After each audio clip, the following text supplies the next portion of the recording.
Hannah Arendt. Provavelmente você já leu, viu ou ouviu falar deste nome. É uma filósofa, é uma peça muito importante aí da história mundial, com as suas teorias, né? E é muito citada na redação.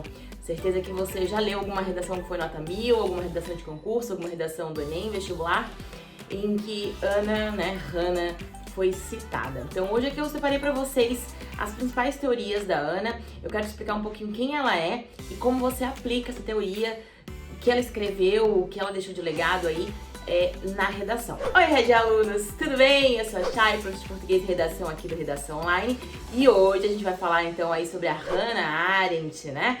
Eu tenho certeza que você já leu naqueles posts, nas indicações assim de citações para você levar para sua redação coringa, que funcionam, que encaixem em todo o tema.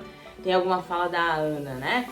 Ou filósofos que você não pode deixar de citar na sua redação, aparece a Hannah. Tem a famosa, né, banalidade do mal, muita gente fala também.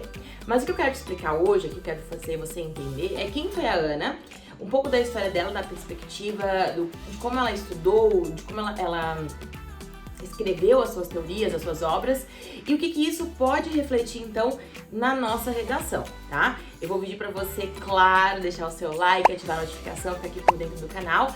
Toda semana eu tô aqui, toda semana tem um vídeo novo, né? Pra você poder estudar com a gente aqui no Redação Online, assim como também a nossa plataforma de correção de redação, que você pode achar aqui embaixo, clicar. É muito importante agora nesse início de ano a gente já começar a corrigir a nossa redação, porque a correção vai direcionar, né? Vai direcionar se aquilo que você tá escrevendo faz sentido, né? O que a gente já consegue consertar na sua escrita. Não dá pra deixar o conserto da escrita aí lá pros últimos 2 meses de Enem.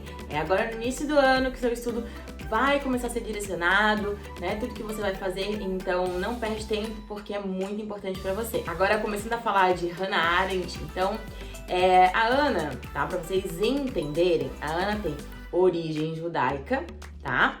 E ficou super famosa aí, né, com as suas obras, por falar das perspectivas históricas, por trazer toda uma teoria, né, sobre o comportamento humano e o reflexo disso nas guerras, no mal do dia a dia, tanto que uma grande obra sua, né, que foi quando ela acompanhou o julgamento do Eichmann, em Jerusalém, né, que era o último general do Hitler que foi julgado, então ficou muito famoso. Ela foi convidada pela revista New York para cobrir esse julgamento e escreveu sobre a banalidade do mal, tá?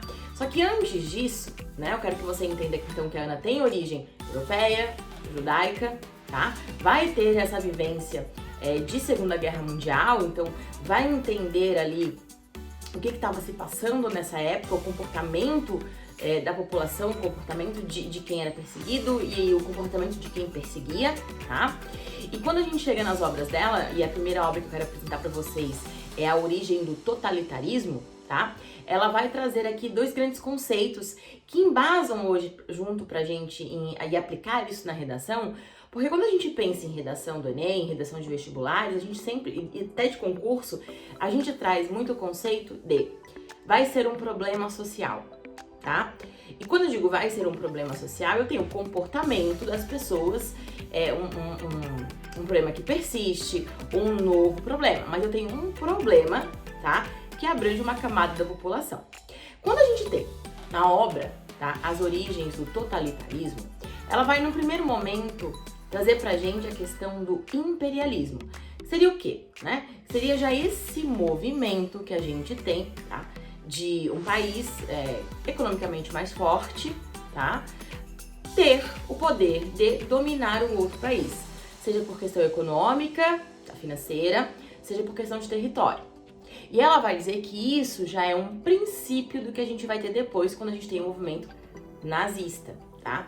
Então, nesse primeiro movimento, né, na origem do totalitarismo, ela busca e mostra pra gente que o imperialismo, né, já dá as suas caras e a forma do que o ser humano vai fazer depois quando ele resolve falar mal das minorias, quando ele resolve transformar um grupo em minorias.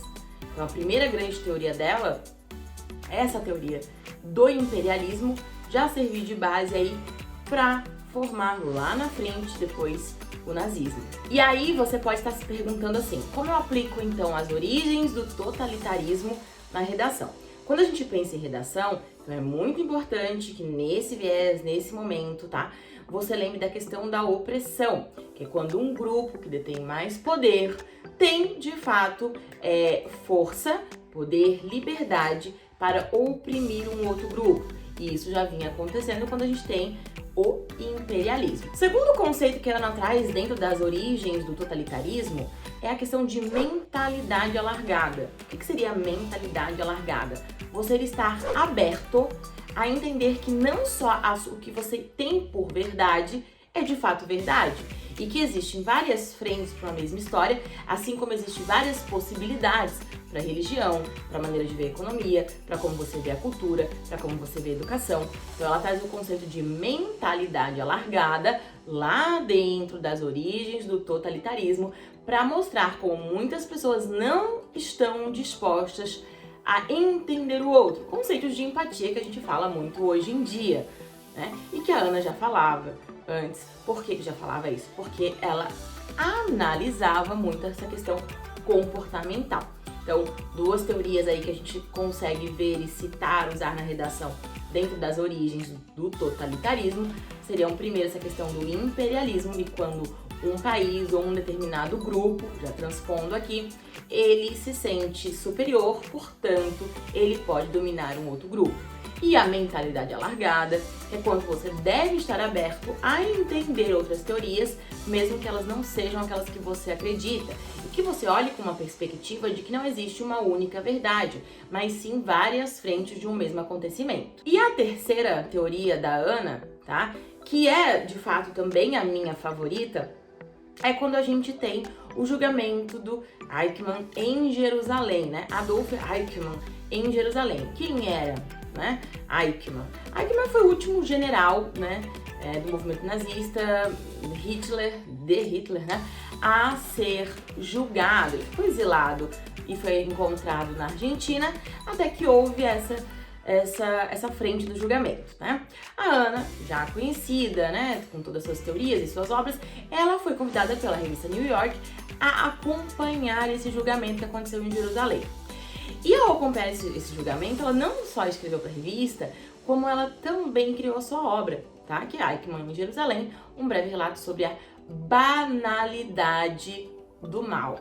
E aí a gente tem muita gente conversando, falando, explicando sobre a banalidade do mal. Quando a gente pensa só esse conceito, esse título, né, banalidade do mal, dá pra perceber de cara que se une assim com muito do que a gente vive no dia a dia hoje, que é você passar a perceber o mal e não se comover mais com ele.